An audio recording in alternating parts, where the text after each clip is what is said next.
Very obvious warning. Today's video has spoilers. If that's something you don't enjoy, or if there's information about the upcoming Festival of the Lost event in D2 that you'd rather not hear, now would be a great time to X out of today's video and watch some cute cat videos or something. Hi, my name is Fallout, and really, last chance before we talk about upcoming stuff in D2. If you're still here, I'll assume you want to hear more. And if you want to hear even more from me in general, gently mush that subscribe button, free way to help out my channel. Thanks, you handsome devil you. Alright, Festival of the Lost is dropping in D2 on October 18th, under a week from right now. There's a new weapon coming in that event. At least we're pretty sure. How do we know? Well, it's in the game's API, which anyone can access. With that in mind, sometimes websites like light.gg or a dozen others will comb through the API and figure out what is coming down the pipe. You can choose to go however deep down the rabbit hole that you like. I'm sure if you prod long and hard enough, giggity, you can probably find info on silly stuff like cosmetics, blah, blah, blah. Neat for sure, but it ain't what I'm interested in. I'm here for the weapons, baby. Let me tell you, my vault hasn't been full the past few years because I really like the number 600. It's because I want gear, and the new weapon coming down the pipe in Festival of the Lost is looking good. And I'm not just talking about the perk pool. It's got a brand new origin trait too that looks really interesting. It's one of those situations where I'll 100% be grinding the gun. I even got a few different roles planned out on paper. But real quick before we get into that, do you sometimes get eye strain, itchy eyes, or even headaches after staring at your monitor for a really long time? If you do, you definitely need to hear about GMG, the sponsor of today's video. We are spending more time in front of screens than ever before, playing games, doing work for your job, doing stuff for school,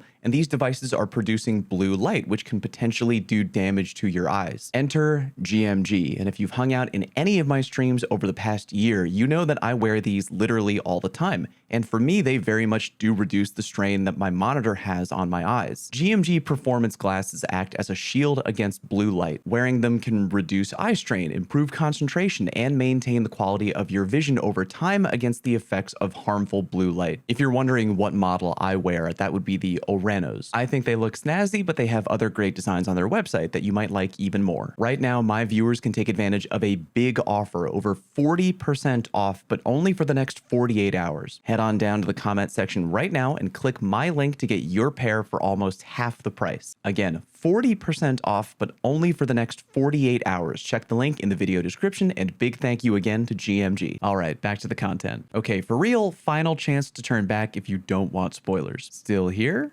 You're my kind of people. Okay, the new weapon is a legendary ARC sniper rifle whose name we don't actually yet know. The picture is from Destiny Bulletin on Twitter, and gotta tell you, design-wise, the gun looks absolutely sick. For the remainder of today, I'll go ahead and call it New ARC Sniper. New ARC Sniper is an aggressive frame sniper rifle, meaning the lowest rate of fire but highest damage output. Normally, a lot of people aren't a huge fan of that archetype, but it's the same as my beloved occluded finality, so hey, I'm in. If you're wondering if New ARC Sniper was built for PvE or for PvP, great news, you little scamp. I think the answer is both. Here's why. Take a look at the available perk pools, again, all of which is contained in the game's API. I'm not usually a sniper main, but we have great options here that even I'm looking forward to. Perpetual motion might seem odd, but remember that the more stability you have on a weapon in D2, the more inherent anti-flinch you get. Extra handling and reload for free ain't nothing to sneeze at either. As long as we're talking about not flinching, no distractions is there too, giving a girthy plus 35% flinch reduction after ADSing your weapon for 1 full second. Most PvP mains I know are probably eyeing the tried and true perk in column 3, Snapshot, but you may actually want to hold off on grinding for a role with Snapshot. More on that in a minute. In column 4, you got a few hot options, including one you may not think to gravitate to right away. The classic picks, of course, are both Opening Shot and Moving Target. Moving Target gives an extra 10 aim assist every time you ADS your weapon at all, which is the slightly easier perk to take advantage of. Opening Shot, however, has a 3-second cooldown, so you'll have to time it a little better than Moving Target if you want to micromanage that perk. However, the numbers on Opening Shot are much stronger. 20 extra aim assist and 25 extra range. Real quick, let's talk about the gun's brand new origin trait, Search Party. Gain faster ADS speed and movement speed when aiming down sights when no allies are near. That is a really unique origin trait, and naturally, I have questions. 1, how much faster ADS and movement speed are we talking here? And 2, how far away do your allies have to be? For questions question 2, I'm going to throw out an educated guess and say 15 meters away or more. A fair number of perks in the game, including threat detector, blunt execution rounds, and more, have a 15-meter activation radius. Seems kind of fair to assume that Search Party may also use that number. If memory serves me right, I think Bungie in the past has mentioned that they don't want the perk Snapshot to feel as mandatory on snipers in D2 moving forward. The Search Party origin trait almost seems experimental in that regard, as if to say, hey, if we give them a buttload of handling via a unique origin trait, it might be enough to lure even the most diehard PvP players away from Snapshot. And you know what? I think it might work, performance depending. I'm really tempted to go with either perpetual motion and opening shot, or no distractions and opening shot. The goal being that the power of Search Party will be enough to essentially give you a bootleg snapshot at all times, provided your teammates aren't breathing down the back of your neck 24/7. Now, before you even open your pretty mouth and say it, I can definitely imagine there being a lot of people maybe not liking Search Party, even if the buff to both handling and or movement speed is really good. Part of being a really talented sniper in PvP is keeping things consistent and building muscle memory, whether you play M&K or whether you play controller. Potentially having your sniper go back and forth between snapshot levels of ADS and regular ADS at the drop of a hat could throw off a player's rhythm, and I get that. To me, I think it's really unique, and I think it'll do especially well in 3v3, which is what I play the most right now, so I'm really dying to try it out. If the movement buff turns out to be way higher than moving target, which is kind of low IMO,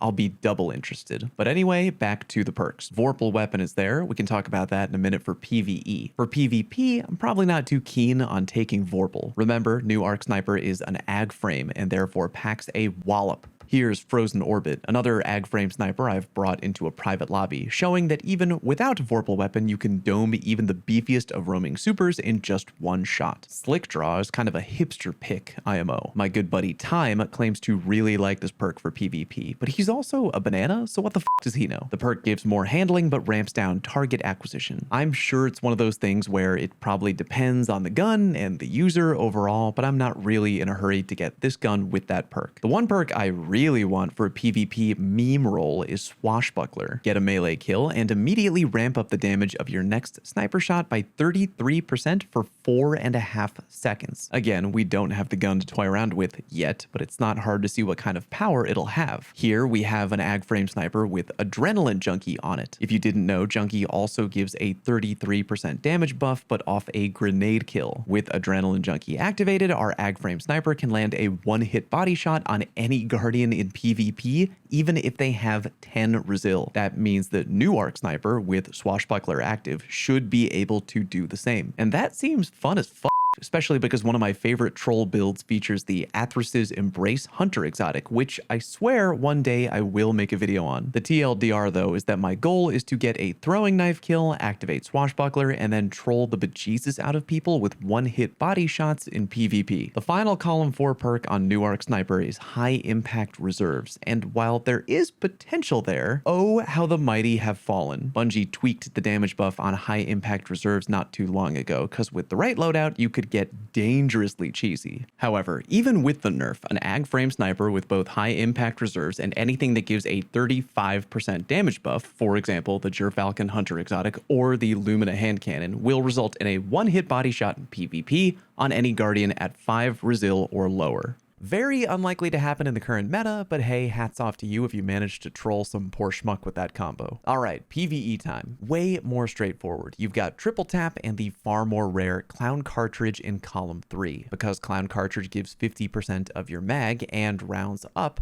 that means, in theory, you should get 5 in the mag if you reload with Clown on the new Arc Sniper. Not too shabby. You could pair either with Vorpal Weapon or Swashbuckler in column 4. I would probably go with Vorpal Weapon, less damage output than Swash for sure, but you don't really have to use your brain with Vorpal Weapon. It's just a flat extra 15% damage on certain enemies for free. Final thing to take note of, new Arc Sniper apparently has a zoom value of 45, the only ag frame sniper to have that exact zoom value, meaning King if you're a fan of the scope on the Eye of Soul or even the Adored. Pretty much a guarantee you'll feel right at home using new Arc Sniper. I'm always for new origin traits in D2 and really think this one could go either way depending on the strength of the buff. I'm going to try to stream right when Festival of the Lost goes live and see if I can figure out how strong the perk is as quickly as I can. If the origin trait is really good, I could definitely see the sniper being very viable across the board. Do me a favor and ring the notification bell if you haven't already. If there's a really crafty way we can end up farming new Arc Sniper quickly and easily, I'll try to let you know as quickly as I can. Getting my videos as soon as they drop with the notification bell means you're more likely to take advantage of farming before certain things might get patched. Let me know if you plan on grinding for new Arc Sniper or not down in the comment section. I would love to hear from you. Thank you very much for watching, and I'll see you on stream.